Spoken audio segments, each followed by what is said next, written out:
저를 따라서 보시기 바랍니다. 예수님은 그 빵을 받아들고 감사 기도를 드리시며 앉은 사람들에게 원하는 대로 나눠주시고 또 물고기도 그렇게 하셨다. 아멘. 오늘 이 영상이라든지 또 방송 상태가 좀 순조롭게 매끄럽지가 못합니다. 특히나 이럴 때일수록 마음을 좀 넓게 여시고 하나님의 은혜를 사모하는 그런 마음들이 더 넘쳐났으면 좋겠습니다. 아멘. 우리 한번 좌우 옆에 계신 분하고 인사합시다. 괜찮습니다. 잘 오셨습니다. 아멘. 오늘은 요한복음 6장에 있는 말씀을 제가 전할 텐데요. 사실 6장에 있는 말씀을 준비하면서 좀 걱정이 많이 됐습니다. 왜냐하면 우리 성도님들도 잘 아시다시피 6장에 있는 말씀을 전하면서 예수님이 전한 그 말씀을 듣고 많은 사람들이 도대체 믿을 게 못 되네. 저런 사람이랑 도저히 함께할 수 없어 라고 해서 그 많은 사람들이 예수님을 떠나가 버리거든요. 그러니까 이 요한복음 6장의 말씀을 받아들이는 이 자체는 내 생각과 내 경험으로는 도저히 이해가 안 되는 것입니다. 그러니까 예수님이 하나님이시다라고 하는 이 기본적인 베이스 위에 이 말씀이 받아들이지 않으면 아마 우리 중에도 많은 분들이 시험에 들어서 오늘 말씀을 듣고 굉장히 마음이 불편하신 분들이 많을 것 같아요. 그래서 제가 이 요한복음을 6장을 한 번, 두 번에 걸쳐서 말씀을 전합니다. 혹시나 오늘 말씀을 듣고 마음이 많이 무거우신 분은 다음 주에 있는 오병이어 두 번째 이 말씀까지 꼭 들어보시기 바랍니다. 예수님도 오늘 이 오병이의 사건을 발판으로 삼아서 한 단계 도약되어진 영의 양식, 생명의 양식으로 두 번째 말씀을 많은 무리들에게 가르쳤거든요. 자, 한번 우리 성도님 저를 따라서 볼까요? 나는 준비가 됐습니다. 받아들일 준비가 됐다는 거죠. 오늘 정말 받아들일 준비가 되었으면 정말 좋겠습니다. 예수님은 사람들이 필요로 하는 것을 채워주셨어요. 몸이 아픈 사람이 있으면 그 아픈 사람을 고쳐주셨어요. 예수님이 병자, 아픈 사람들을 많이 고쳐주니까 사람들이 너무너무 좋아하는 거죠. 나도 몸이 아픈데 많은 분들이 몸이 아프시잖아요. 나도 이 병을 예수님이 고쳐줄 수 있을 거야. 그런 마음을 가지고 쫓아다녔어요. 6장 2절에 보면 그런 사람들이 한두 명이 아니라 많은 군중이 병든 사람을 고치는 기적을 보고 예수님을 따랐다. 아이고, 세상에 왜 이렇게 아픈 사람이 많은지 모르겠어요. 그 많은 사람들이 한두 명도 아닙니다. 많은 군중. 일일이 이름을 나열하기가 힘들기 때문에 군중이라고 이야기를 했습니다.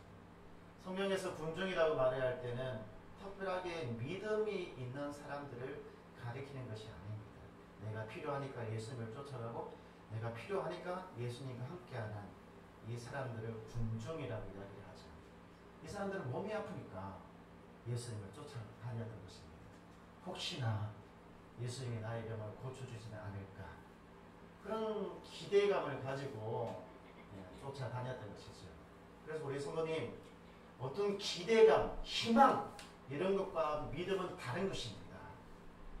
내가 기대한다, 내가 희망한다, 이것과 믿음은 완전하게 다른 것이죠.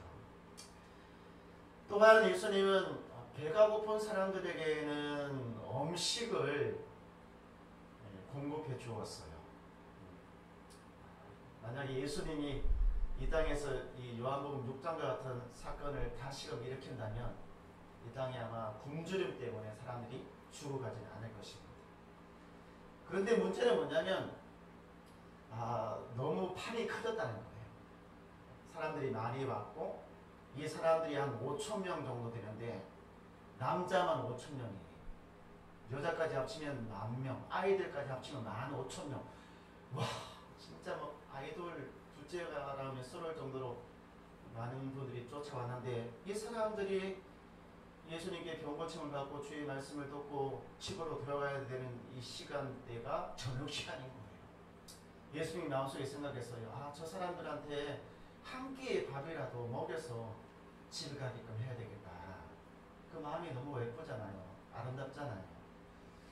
그런데 문제는 뭐냐면 사람이 너무 많다는 것이죠. 적어도 5,000명, 많게는 15,000명. 이 많은 사람들을 먹일 생각을 하신 것이죠. 그런데 사전에 누구랑 뭐 상의를 했다든지 아니면 어떤 뭐 준비를 했다든지 그런 것이 있으면 괜찮겠는데 폭탄 발언을 하신 거예요. 폭탄 발언을. 그 옆에 있는 사람은 아무도 몰랐어요. 오직 예수님이 갑자기 뜬금없이 이 사람들을 먹어야 되겠다. 이렇게 폭탄 발언을 한 것이죠. 이 많은 사람들을 어떻게 먹일 거라고 제 같으면 도저히 그런 말 하지 못할 것 같아요. 그렇지만 예수님께서는 이 사람들 다 먹어야 되겠다. 이렇게 말씀을 하신 것이죠. 그래서 그 옆에 있는 빌립에게 물어보십니다. 6장 5절이죠. 요한복음 6장 5절에 예수님은 수많은 군중이 자기에게 몰려오는 것을 보시고 빌립에게 이 사람들을 먹일 만한 빵을 우리가 어디서 살 수 있겠느냐고 물으셨다. 뜬금없이 갑자기 폭탄 발언을 하시는데 옆에 있는 사람들한테 우리 15,000명 되는 사람 어디 가서 빵을 사올 수 있겠냐? 어디에 가서 빵을 살 수 있겠느냐? 라고 이렇게 물어보신 것이죠. 이런 질문 받으면 정말 어처구니 없습니다. 답이 안 보여요. 황당하죠. 도대체 어디 가서 이만한 떡을 사온단 말인가? 빌립이 그 말을 들었어요. 빌립은 굉장히 계산이 빠른 사람이기 때문에 딱 계산기를 두드려 보는 것이죠. 딱딱딱딱딱. 요한복음 6장 7절. 계산기를 두드려 보니까 한 사람 앞에 조금씩만 나눠 준다고 해도 200데나리온이 필요합니다. 200데나리온이라고 하는 것은 한 사람의 노동자가 200일 동안 한 푼도 쓰지 않고 모은 돈을 의미를 하는 거거든요. 보리떡이라고 하는 것은 가난한 사람들이 먹는 음식이니까 제가 그 최저시급, 아르바이트생 최저시급으로 계산을 해보니까 최저시급이 8,720원이잖아요. 그리고 한 10시간 정도 하루에 일한다 생각하고 그것을 200일 동안 계산을 해보니까 1,744만원. 한 끼 식사비로 1,744만원이 필요하다라고 빌립이 계산기를 두드리고 이렇게 내미는 것이죠. 도대체 예수님 제정신입니까? 이 많은 돈이 우리가 어디에 있다고 이 많은 사람들한테 음식을 준다고 이야기를 하는 것입니까? 우리 한 푼도 없습니다. 라고 이야기를 하는 것이죠. 제가 이 1,744만원이라고 하는 돈을 1만 명을 기준으로 해서 계산기를 두드려 보니까 1인당 한 끼 식사비가 1,744원 들어가더라고요. 그러면 뭐예요? 잘 먹지도 못해요. 아주 부실하게 음식을 먹는 거잖아요. 1,744원, 한 사람에게는 1,744원이겠지만 예수님의 입장에서는, 그리고 그것을 준비하는 사람들의 입장에서는 이건 엄청난 돈이 들어가는 일이단 말이에요. 그러니까 정말 이거 어떻게 해야 될지를 몰랐던 것이죠. 빌립의 입장에서는. 여러분, 빌립의 말이 틀렸습니까? 아니면 맞는 말입니까? 빌립의 말은 틀리지 않았어요. 빌립의 말이 맞아요. 당연히 그렇게 이야기할 수밖에 없는 거거든요. 너무 이성적이야, 논리적이야. 아니, 교회에서 믿음이 있는 사람들이 왜 그딴 식으로 이야기를 해? 택도 없는 소리 하지 마시기 바랍니다. 황당하게 아무런 근거 없이 일을 벌리려고 하니까 문제가 되는데 오히려 근거를 가지고 이렇게 대답하는 사람들, 이 사람들의 이야기는 있잖아요. 누구를 막느라고 귀담아 들어야만 돼요. 특히 저 같은 목회자들은 믿음을 한다고 해가지고 막 그런 뭐 무시를 하는 경향이 있는데 저는 그렇지는 않아요. 그렇게 이야기해 주는 사람들이 너무너무 고마워요. 현실을 볼 수 있게끔 해주거든요. 현실을 볼 수 있게끔. 그런데 빌립의 말이 틀린 말은 아닌데 또 온전하게 맞는 말은 아니에요. 반은 맞고 반은 틀린 말입니다. 우리 성도님이 살아가면서 정말로 조심해서 봐야 되는 말들이 어떤 말이냐면 반은 맞고 반은 틀린 말들을 구분해낼 수가 있어야 된다는 거예요. 이것을 구별하는 것이 상당히 어려운데 그래도 노력을 하고 이것을 보려고 이렇게 좀 시야를 넓히기 시작하면 어떤 누구의 말은 맞는 부분이 있고 틀리는 부분이 있다는 것을 가려낼 수 있는 능력이 생깁니다. 예수님의 눈에는 빌립의 말이 반은 맞고 반은 틀린 거예요. 왜 그러냐 하면 예수님이 빌립에게 무엇이라고 물어봤습니까? 이 빵을 살 수 있느냐라고 물어봤습니까? 아니면 어디서 살 수 있냐고 물어봤습니까? 예수님은 빌립에게 어디서 살 수 있냐? 제가 강조점을 어디라고 이야기를 하고 있습니다. 어디서 살 수 있겠니? 라고 물은 것을 빌립은 어디서라고 하는 말은 속 빼버리고 살 수 있겠냐 없겠냐 이것만 들었던 것이죠. 그래서 우리가 이 빌립이 반은 맞고 반은 틀리다고 이야기를 하는 거예요. 몰라요. 이 사람의 성향상 이렇게밖에 할 수 없다는 것도 인정할 수 있습니다. 그렇지만 우리가 세상을 살아가면서 상대방의 말을 잘 듣고 한마디 말로 천냥빚을 갚는다고 그랬잖아요. 그러면 대답을 참 잘해야만 하는 거거든요.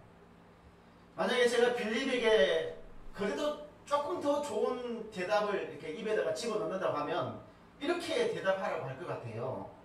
예수님, 이곳은 빈들이고 주변에 5,000명을 먹일 만한 집들과 가게들이 없습니다.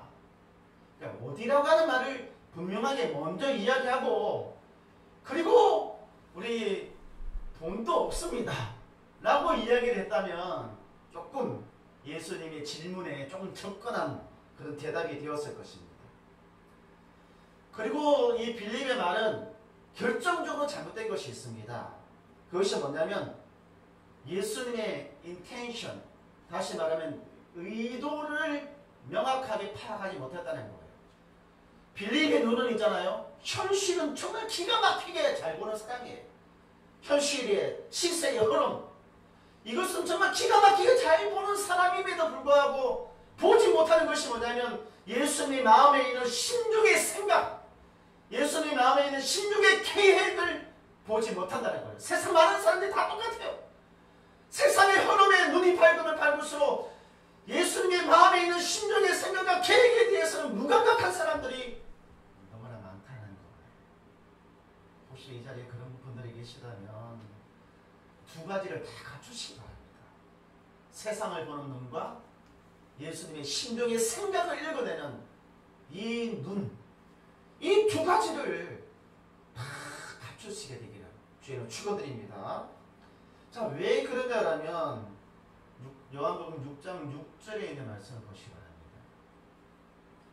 제가 왜 예수님의 의도라고 하는 말을 사용했는지 6장 6절 보시면 사실 예수님은 하실 일을 미리 다 알고 계시면서도 빌립의 마음을 떠보려고 이렇게 물으신 것이다 라고 되어져 있어요.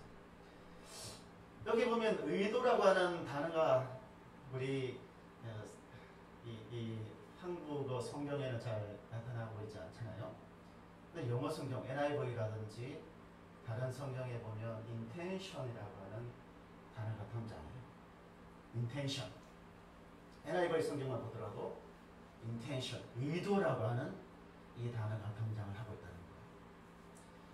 그러니까 예수님은 의도를 가지고 계셨다는 거예요. 그러니까 그분의 생각과 계획을 가지고 계셨다라고 하는 거예요.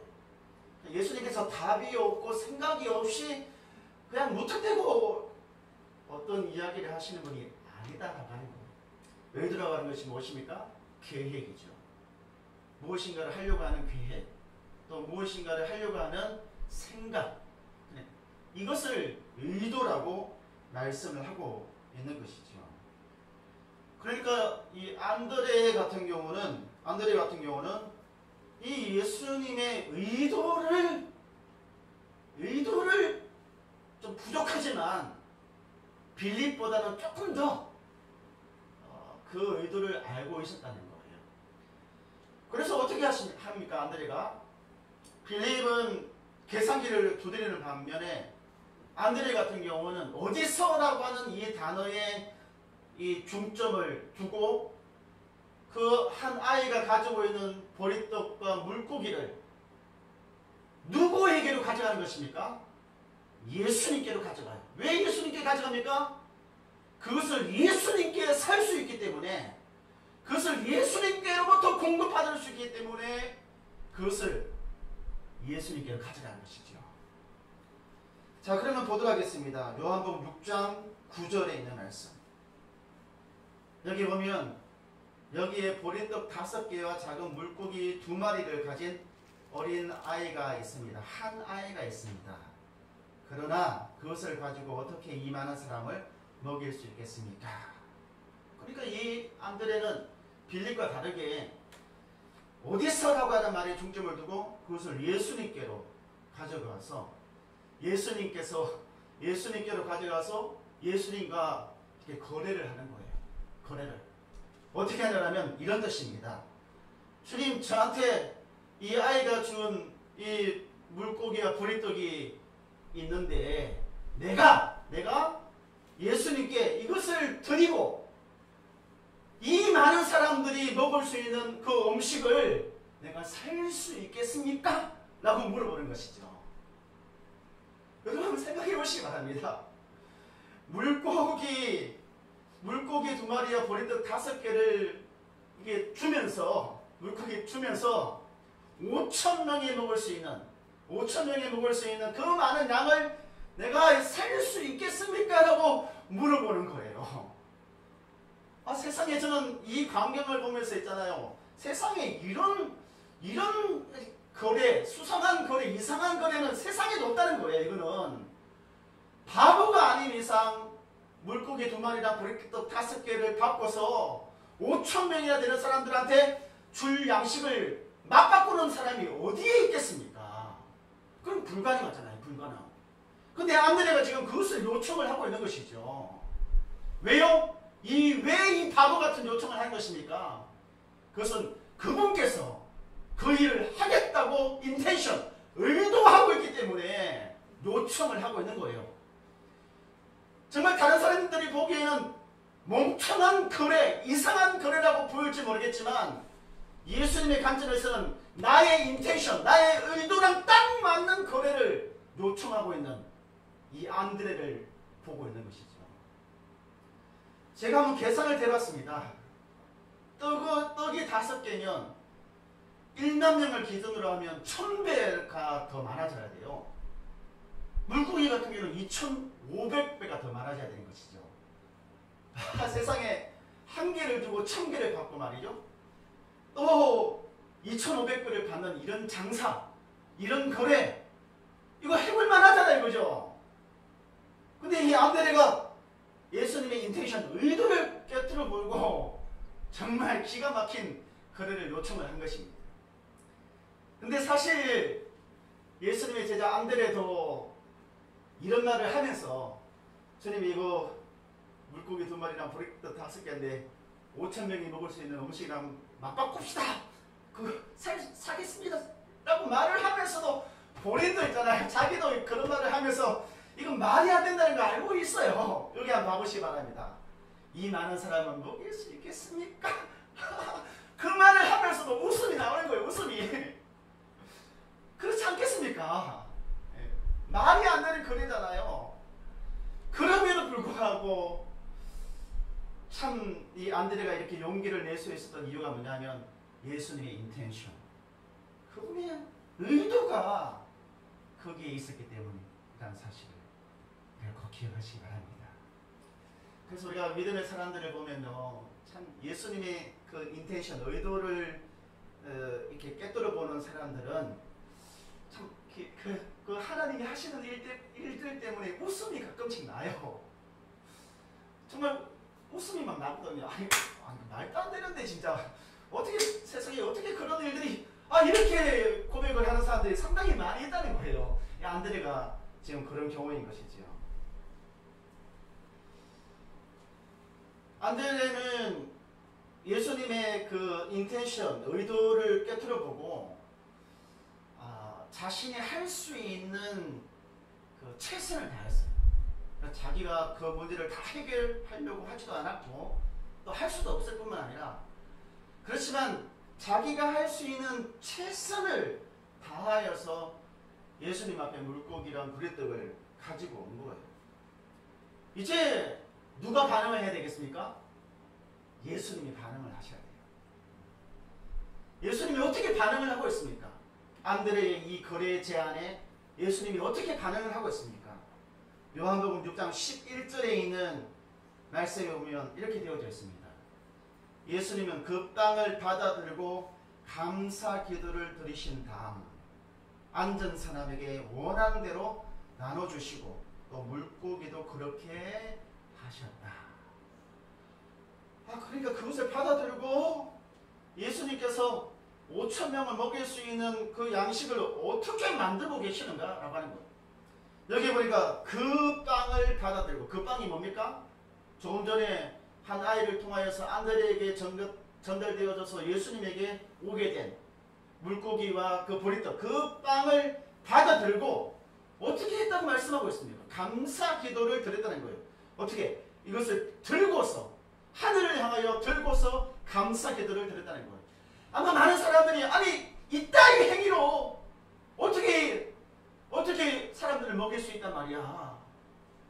분명히 그렇게 생각할 것입니다. 어떻게 이런 말도 안 되는 이런 행위를 통하여서 그 많은 빵과 그 많은 물고기가 사람들한테 전달될 수 있단 말인가. 분명히 그렇게 생각할 거예요.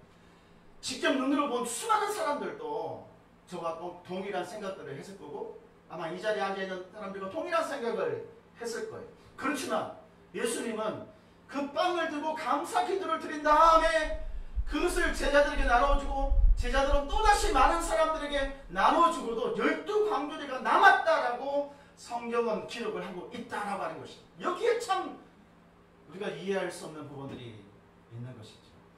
그리고 여기에 예수님이 우리에게 보여주는 놀라운 영적인 세계가, 그 비밀이 있는 것입니다.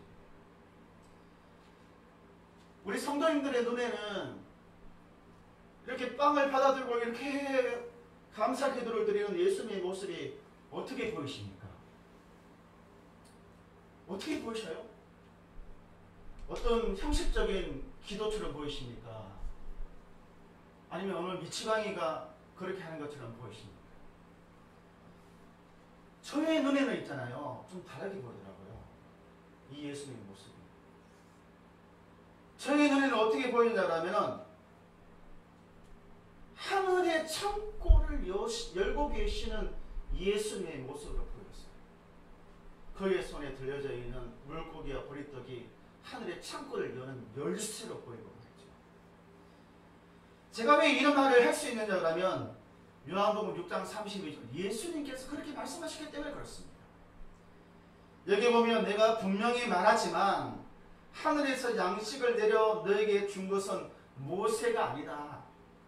오직 너희에게 하늘에 참된 양식을 주시는 분은 내 아버지이다 라고 말씀하고 있는 것입니다. 다시 말하면 그 많은 양식을 주신 분이 하늘 아버지라고 말씀하고 있는 거예요. 그 하늘 아버지께서 5,000명이 먹을 수 있는 양식을 내려주신다라고 말씀을 하고 있는 거거든요. 그러니까 이 행위는 뭐냐면 하늘 아버지, 당신을 통하여 하늘의 창고를 여셔서 당신이 이 백성들에게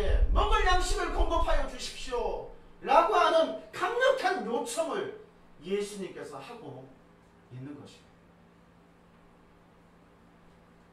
그러니까 이 예수님의 이 기도하는 이 광경이 범상치 않은 것이죠. 뭐 제 같은 사람이 아무리 백날 천날 그렇게 기도한다고 해서 그런 일이 일어나지 않잖아요. 그렇지만 예수님은 저와 다르신 분이셔요. 저와 다르신 분. 많은 사람들이 그 광경을 보면서 머릿속에 떠오른 하나의 사건이 있었습니다. 그것이 뭐냐면 그들의 조상들이 광야 40년 동안 떠돌아다닐 때 그 40년 동안 하루도 금지림 없이 하늘에서 만나가 내렸거든요. 그때 그 사람들이 생각했습니다. 아, 모세라고 하는 인물이 우리에게 하늘에 만나를 내려주는구나 라고 생각을 했어요. 그래서 예수님이 이 기도하는 광경을 보고 또 떡을 나누는 이 광경을 보면서 사람들이 생각했어요. 예수님이 누구냐? 모세와 같은 선지자라고 이야기를 한 것입니다. 이거는 좋은 말인데 아주 적나라하게 말을 하면 아, 모세와 같은 인간이다라고 말을 하고 있는 것이거든요. 그렇지만 예수님께서 뭐라고 말씀하십니까? 그 떡은 모세가 준 것이 아니라 하늘에 있는 하나님께서 너에게 주신 것이다 라고 말씀을 하고 있는 거예요. 다시 말하면 지금 떡을 들어서 그 백성들에게 떡을 나누어 주시는 분, 이분이 누구라고 하는 것입니까? 그분이 하나님이다라고 하는 것이죠. 예수님은요, 이 사건을 통하여서 단순하게 백성들에게 자신을 따르는 사람들에게 떡만 나누어주는 사람이 아니라 자기가 하나님인 것과 자기를 통하여서 하루의 양식이 아닌 영원히 목마르지 않는 생명의 양식을 공급해 줄 수 있는 분이라고 하는 사실을 알려주고 있는 거예요. 이것이 정말 놀라운 오병이어의 첫 번째 메시지인 것이죠. 우리 성도님, 제가 이 메시지를 지금 전달하고 있는데 어때요? 아, 그렇구나 라고 하는 생각이 들어요? 아니면 아, 이건 아닌데 라고 하는 생각이 들어요? 저는 예수님의 의도처럼 이 일용할 양식, 이 5천 명이 먹는 이 음식을 통하여서 그것을 만드신 예수님을 통하여서 한 단계 높은 신앙의 단계로 우리 성도님들이 좀 자라났으면 좋겠어요. 언제까지 빌립처럼 세상의 흐름에는 밝은데 언제까지 예수님의 의중, 생각, 계획에는 어두운 사람으로 살아갈 수는 없는 거잖아요. 오늘 이 오병이어의 사건이 우리 성도님들의 이 눈이 번쩍 떠여지는 하나의 계기가 되어지기를 저는 간절하게 원합니다. 이거는요, 우리 성도님들이 주님 앞에 나아가야 되는 거예요. 그리고 주님이 누구신지 정말 저에게 알려달라고 간구하고 부르짖고 그 하나님을 만나게 되는 사건을 통하여서 알게 되는 거거든요. 부디 오늘 이 설교가 걸림돌이 되지 않고 부디 오늘 이 말씀이 출발점이 되어져서 나와 생각이 다른 또 무엇인가가 있구나라고 하는 그 마음을 품고 출발점이 되어져서 예수님을 새롭게 볼 수 있는 그런 영적인 눈이 뜨여지기를 주님으로 축원드립니다. 아멘. 자, 우리 이 시간 함께 찬양하도록 하겠습니다.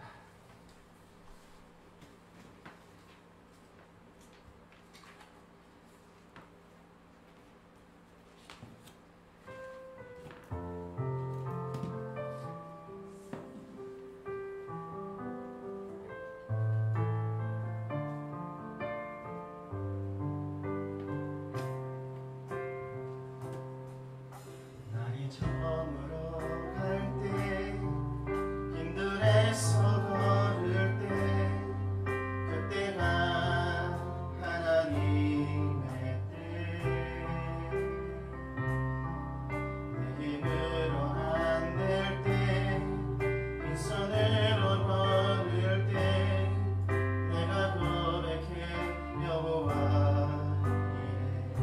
편의점으로 갈 때, 편의점으로 갈 때, 빈들에서 그 인생의 빈들을 걸어갈 때, 그때가 나의 인생에 하나님이 찾아오실 만한 때입니다. 나의 힘으로 안 될 때, 내 속에 있는 것으로 감당하기가 어려울 때, 그때가 비로소 하나님이 역사하실 만한 때인 것입니다. 일하시는 주가 일하시는 주께 아끼지 않는 자에게 주가 일하시는 주가 일하시는 신뢰하며 걷는 자에게 우리 모인 이곳에 우리 모인 주님께서 함께 하십니다. 주님 함께 계시네. 하나님의 은혜를 누리시기를 바랍니다. 내가 할 수 있는 최선을 가지고 드리는 것입니다. 그리고 그것을 통하여 하나님의 의도가 이루어지기를 간구하는 것입니다. 우리 모인 이곳에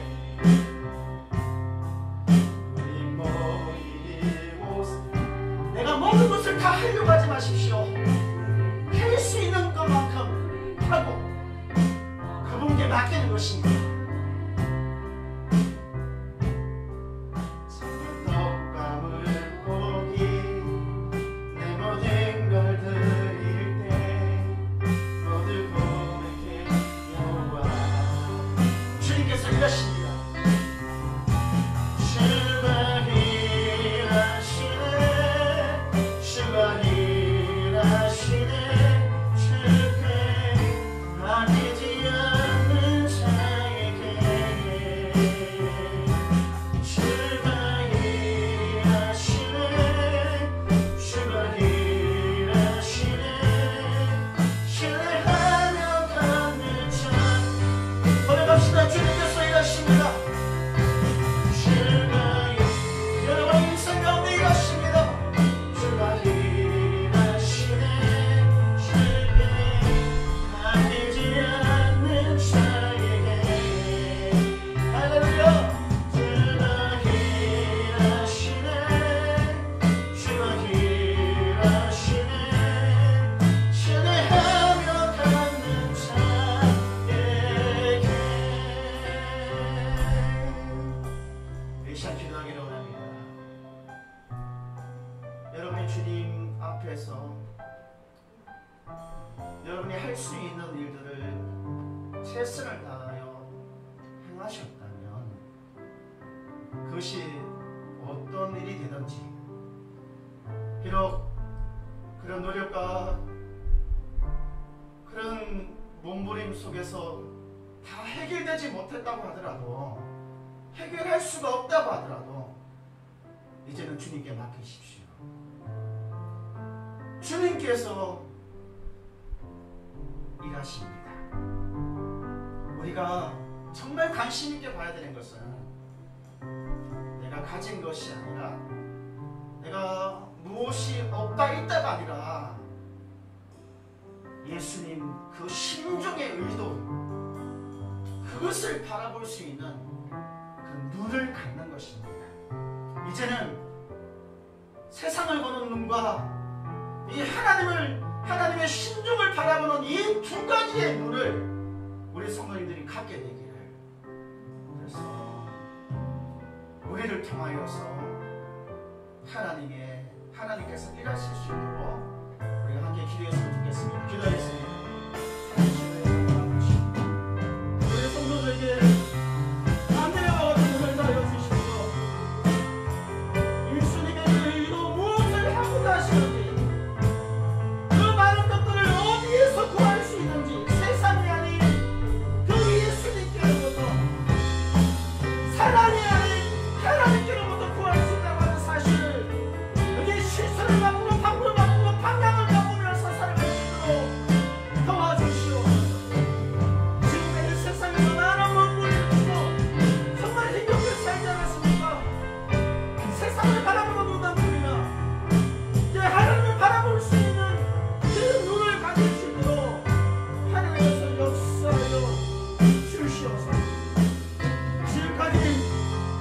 혼자의 힘으로 그 모든 것들을 해결할 수 있는 정답을 찾으려고 몸을 치지 않았습니까? 주님께서 우리에게 정답을 요구하시는 것이 아니라 그것을 함께 풀어낼 해답을 찾고 계시다고 한 사실을 알게 하여 주시옵소서. 해답을 통하여 주님과 함께 그것을 풀어나갈 수 있도록, 그래서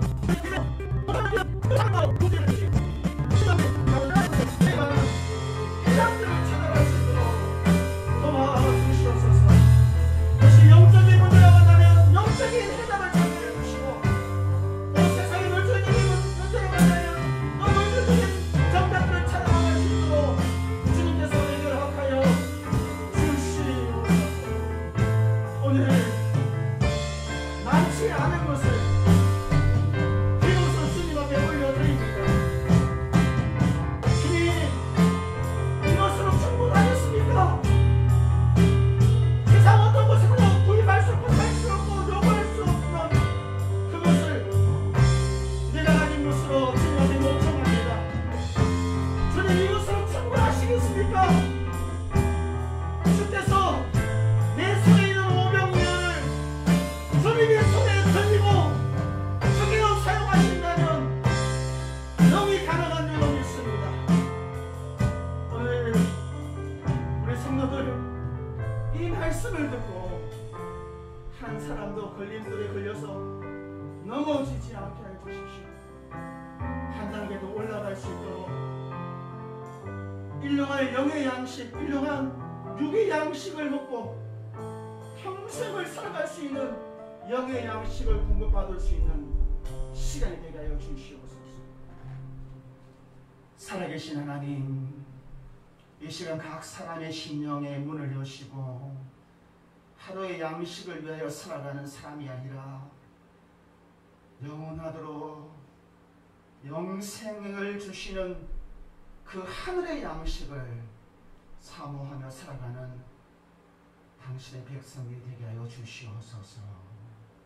이제는 우리 주 예수 그리스도의 거룩하신 은혜와 하나님 아버지의 놀라신 사랑과 성령 하나님의 감화감동 교통하심이 한 끼의 육의 양식을 넘어 영생을 주시는 생명의 양식을 사모하는 교회와 성도들 머리 위에